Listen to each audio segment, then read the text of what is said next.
अस्सलाम वालेकुम व्यूअर्स। आज की वीडियो में हम लाइट रिएक्शन और फोटोसिंथेसिस डिस्कस करेंगे। ठीक है, हम ये जानते हैं जो फोटोसिंथेसिस है ये एक कॉम्प्लेक्स प्रोसेस है और इसको दो मेन फेजेस के अंदर डिवाइड किया जाता है। एक फेज़ का नाम है लाइट रिएक्शन और जिसको हम लाइट डिपेंडेंट रिएक्शन भी कहते हैं, और दूसरे फेज़ का नाम है डार्क रिएक्शन और लाइट इंडिपेंडेंट रिएक्शन। ठीक है, तो हम लाइट रिएक्शन को डिस्कस करेंगे डिटेल में, लेकिन उससे पहले हमें ये समझने की ज़रूरत है कि ये जो फोटोसिंथेसिस है ये क्या होता है, कौन से जानदारों के अंदर होता है और ये सेल के अंदर कौन से ऑर्गेनेल के अंदर होता है। ठीक है, तो सबसे पहले बेसिक चीज़ें समझते हैं, उसके बाद हम लोग तो चले सबसे पहले फोटोसिंथेसिस को डिस्कस करते हैं और क्लोरोप्लास्ट को डिस्कस करते हैं। देखिए, फोटोसिंथेसिस हमारे पास एक प्रोसेस है। ठीक है, ये एक अमल है जिसके ज़रिए क्लोरोफिल कंटेनिंग ऑर्गेनिज्म अपनी ग़िज़ा तैयार करते हैं। ठीक है, फोटो का मतलब है लाइट और सिंथेसिस का मतलब है प्रिपरेशन या प्रिपेयर।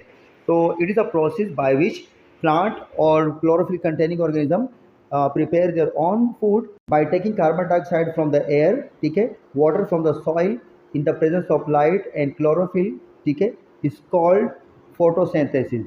तो आप ये देख सकते हैं कि जो फोटोसिंथेसिस है इसमें प्लांट अपनी ग़िज़ा बनाते हैं कार्बन डाइऑक्साइड से और वाटर से। कार्बन डाइऑक्साइड एयर से लेना पड़ता है प्लांट को स्टोमेटा के ज़रिए, और वाटर जो है ना वो सॉइल से लेना पड़ता है। ठीक है, और लाइट की मौजूदगी में और क्लोरोफिल की मौजूदगी में ये काम हो रहा है। क्लोरोफिल ग्रीन पिगमेंट्स होते हैं, ये ग्रीन कलर्स होते हैं और ये प्लांट्स के अंदर एल्गी के अंदर ये पाए जाते हैं, कुछ प्रोटिस्टा के अंदर और कुछ बैक्टीरिया के अंदर भी पाए जाते हैं। क्लोरोफिल की सलाहियत होती है कि लाइट एनर्जी को कैप्चर करते हैं और कन्वर्ट करते हैं केमिकल एनर्जी में। ठीक है, तो प्लांट अपनी ग़िज़ा बना रहे हैं कार्बन डाइऑक्साइड से एंड वाटर से, लाइट की मौजूदगी में, क्लोरोफिल की मौजूदगी में, और जो मेन प्रोडक्ट बन रहे हैं वो हमारे पास है ग्लूकोज यानी कार्बोहाइड्रेट। यहाँ पर आप देख रहे हैं कि इनऑर्गेनिक सब्सटेंस, जैसे हमारे पास इनऑर्गेनिक सब्सटेंस एक कार्बन डाइऑक्साइड और एक वाटर है। ठीक है, इनऑर्गेनिक सब्सटेंस यहाँ पर ऑर्गेनिक सब्सटेंस बन रहे हैं यानी कि ग्लूकोज, और इस पूरे प्रोसेस को हम कहते हैं फोटोसिंथेसिस। अब इसके बाद हम ये समझते हैं कि फोटोसिंथेसिस सेल के अंदर होता कहाँ पर है। अच्छा, आपने ये बात याद रखनी है कि जो फोटोसिंथेसिस है ये एक डबल मेम्ब्रेन बाउंडेड ऑर्गेनेल के अंदर होता है और उस ऑर्गेनेल का नाम है क्लोरोप्लास्ट। जो अभी आपको स्ट्रक्चर नज़र आ रहा है सिंपल सा स्ट्रक्चर है। ठीक है, क्लोरोप्लास्ट का एक हमारे पास आउटर मेम्ब्रेन होता है, ठीक है, एक इनर मेम्ब्रेन होता है क्योंकि डबल मेम्ब्रेन बाउंडेड ऑर्गेनेल है। इसके अंदर आपको बंडल नज़र आ रहे हैं, जैसे आपको एक सिंगल बंडल नज़र आ रहे हैं। एक बंडल को हम कहते हैं ग्रेनम और इन सब बंडल को हम मिला के कहते हैं ग्रेना, मतलब यहाँ पर लिखा हुआ है। ठीक है, तो ग्रेना हमारे पास प्लूरल है और सिंगुलर इसका है ग्रेनम। अच्छा, इस क्लोरोप्लास्ट के अंदर एक गाढ़ा सा लिक्विड होता है। ठीक है, फ्लूइड होता है, उस फ्लूइड को हम कहते हैं स्ट्रोमा। ठीक है, ये जो आपको खाली जगह नज़र आ रही है, खाली जगह फ्लूइड से भरी होती है और उस फ्लूइड को हम कहते हैं स्ट्रोमा।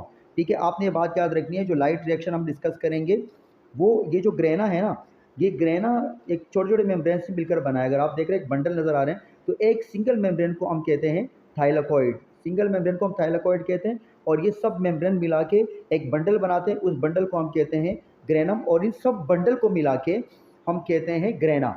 और अगर आप देख रहे हैं तो इन बंडल के बीच में आपको बीच में भी एक मेम्ब्रेन नज़र आ रहे हैं, उस मेम्ब्रेन को हम कहते हैं इंटरग्रेना या लेमेला कहते हैं इसको। ठीक है, तो ये हमारे पास सिंपल स्ट्रक्चर था क्लोरोप्लास्ट का। ठीक है, अब आपने एक और बात याद रखनी है, जो लाइट रिएक्शन है ये थाइलाकॉइड मेम्ब्रेन के अंदर होता है। ठीक है, जितना भी हमारे पास लाइट रिएक्शन का प्रोसेस है, ठीक है, ये थाइलाकॉइड मेम्ब्रेन के अंदर होता है, और जो डार्क रिएक्शन होगा वो हमारे पास होगा स्ट्रोमा के अंदर। ये दो बातें आपने मेन याद रखनी है। और एक बात और याद रखनी है कि जो लाइट रिएक्शन है वो नॉन साइक्लिक प्रोसेस है। ठीक है, मतलब कभी कभी साइक्लिक भी होता है, लेकिन हम इस लेक्चर के अंदर जो डिस्कस करते हैं वो हम नॉन साइक्लिक प्रोसेस डिस्कस करेंगे। और जो डार्क रिएक्शन है वो हमारे पास साइक्लिक प्रोसेस होते हैं, और डार्क रिएक्शन को केल्विन साइकिल भी कहा जाता है। ठीक है, तो अब चले स्टार्ट करते हैं लाइट रिएक्शन को डिटेल में। ओके स्टूडेंट, अब स्टार्ट करते हैं लाइट डिपेंडेंट रिएक्शन को डिटेल में। Light dependent reaction the event of cyclic and non cyclic photophosphorylation.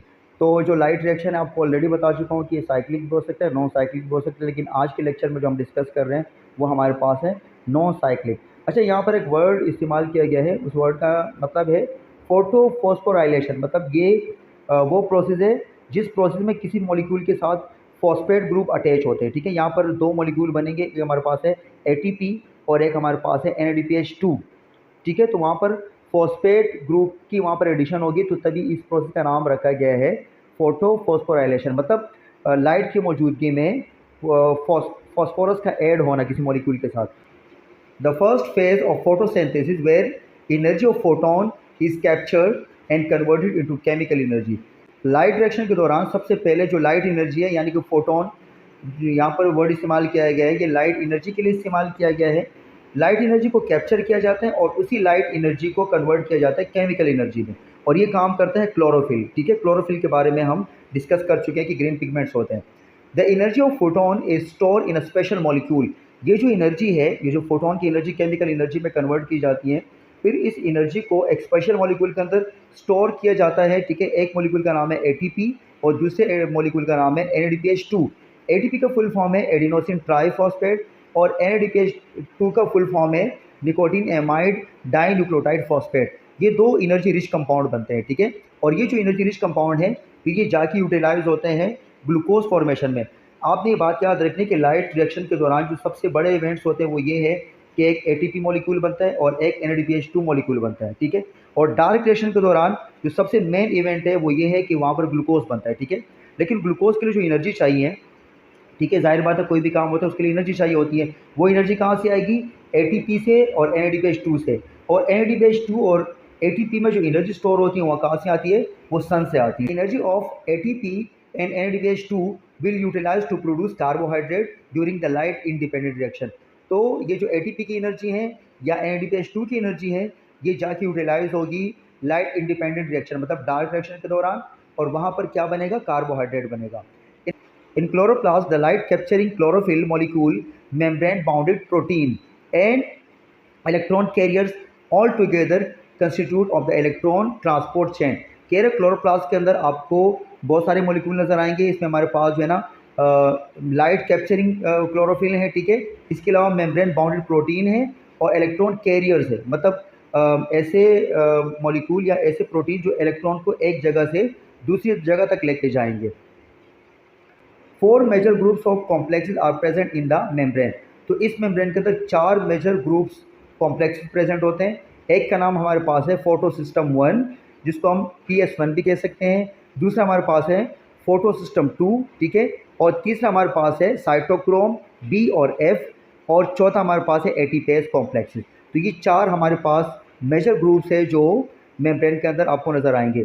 Some mobile electron carriers are present which carry excited electron between the complexes.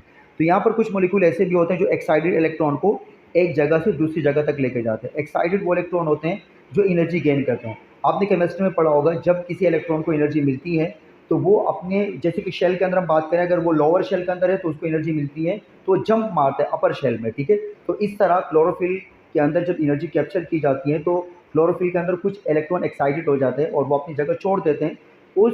उन electron को फिर एक जगह से दूसरी जगह तक लेके जाना पड़ता है, और ये काम कौन करते हैं? ये हमारे पास इलेक्ट्रॉन कैरियर मॉलिक्यूल करते हैं काम। ठीक है, so the mobile carriers are, ये मोबाइल कैरियर हमारे पास कौन कौन से होते हैं? एक हमारे पास प्लास्टोपिनोन है जिसको हम PQ भी कह सकते हैं। दूसरा हमारे पास है प्लास्टोसाइनिन, ठीक है, और तीसरा हमारे पास है पिरिडोक्सिन, इसको FD भी कह सकते हैं। Photosystem 1 and 2 both contain special chlorophyll A molecule at their centre.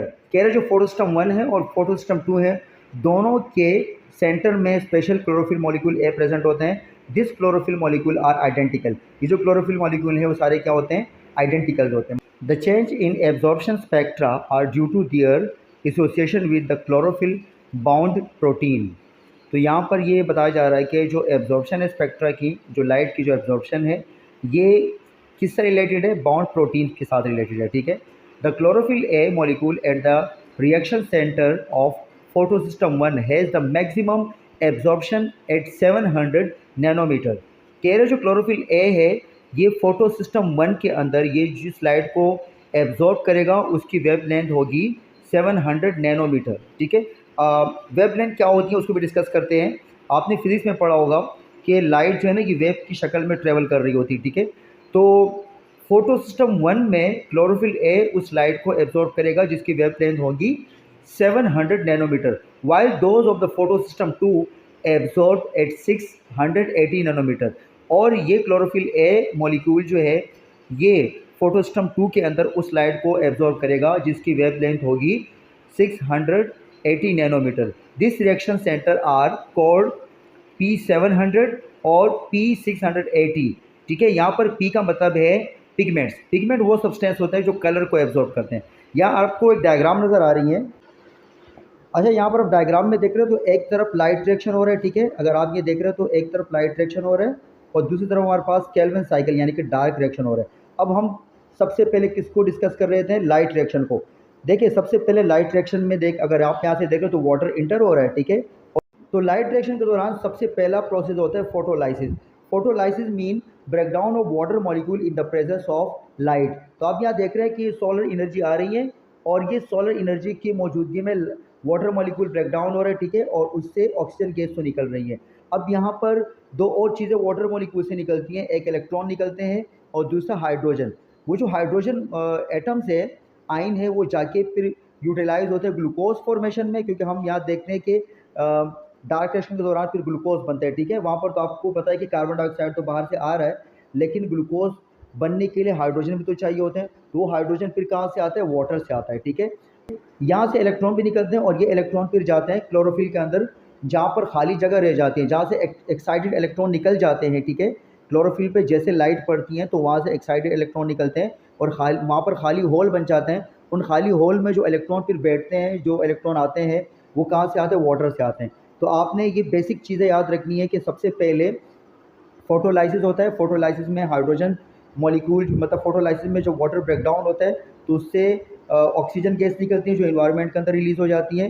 Second, hydrogen atom निकलते हैं, मतलब आयन निकलते हैं जो कि जाके ग्लूकोज के अंदर यूटिलाइज होंगे, और इलेक्ट्रॉन निकलते हैं। इलेक्ट्रॉन जाके फिक्स होते हैं क्लोरोफिल के अंदर, क्योंकि क्लोरोफिल से ऑलरेडी इलेक्ट्रॉन निकल चुके होते हैं, एक्साइटेड इलेक्ट्रॉन, ठीक है।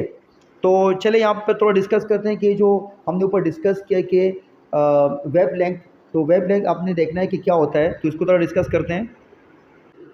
देखो, आपको यहाँ पर एक डायग्राम नज़र आ रही है, इसमें आपको एक पूरा वेब लेंथ दिखाया गया है।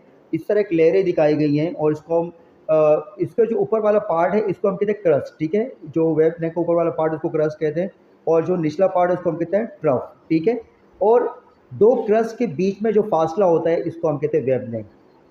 तो आपको मैं ये समझाना चाह रहा था कि जो फोटो सिस्टम 1 है वहाँ पर क्लोरोफिल ए उस लाइट को एब्जॉर्ब करेगा जिसकी वेव लेंथ होगी 700, और फोटो सिस्टम 2 के अंदर क्लोरोफिल ए उस लाइट को एब्जॉर्ब करेगा जिसकी वेव लेंथ होगी 680 nanometre. So this is all about the light reaction, ठीक है। इंशाल्लाह नेक्स्ट लेक्चर के अंदर या वीडियो के अंदर हम लोग डार्क रिएक्शन को डिस्कस करेंगे।